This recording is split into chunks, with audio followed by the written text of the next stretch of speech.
திருவாரூர் அருகே கானூர் அருள்மிகு கண்முத்து மாரியம்மன் ஆலயத்தில் 36 ஆண்டுகளுக்கு பிறகு நடைபெற்ற மகா கும்பாபிஷேகம். திரளான பக்தர்கள் பங்கேற்ற சாமி தரிசனம்.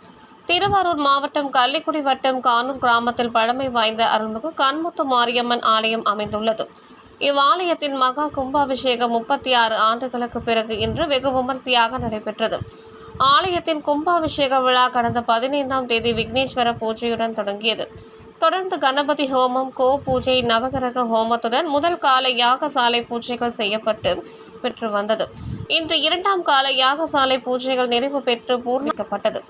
தொடர்ந்து மங்கள வாத்தியங்கள் முழங்க கடம் புறப்பாடு நடைபெற்றது. சிவச்சாரியார்கள் புனித நீர் அடங்கிய கலசத்தை சுமந்து வந்து வேத மந்திரங்கள் முழங்க ஆலய கலசத்திற்கு புனித நீர் ஊற்றப்பட்டு மகா கும்பாபிஷேகம் நடைபெற்றது.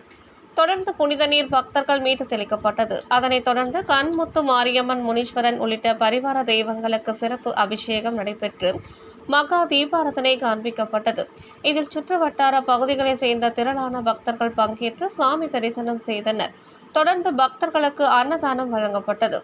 செய்திகளை துல்லியமாகவும் உடனுக்குடன் தெரிந்து கொள்ள நாகை 24 நியூஸ் சேனலை சப்ஸ்கிரைப் செய்து கொள்ளவும். எமது நாகப்பட்டினம் மாவட்ட செய்தியாளர் RS இளங்கோவன்.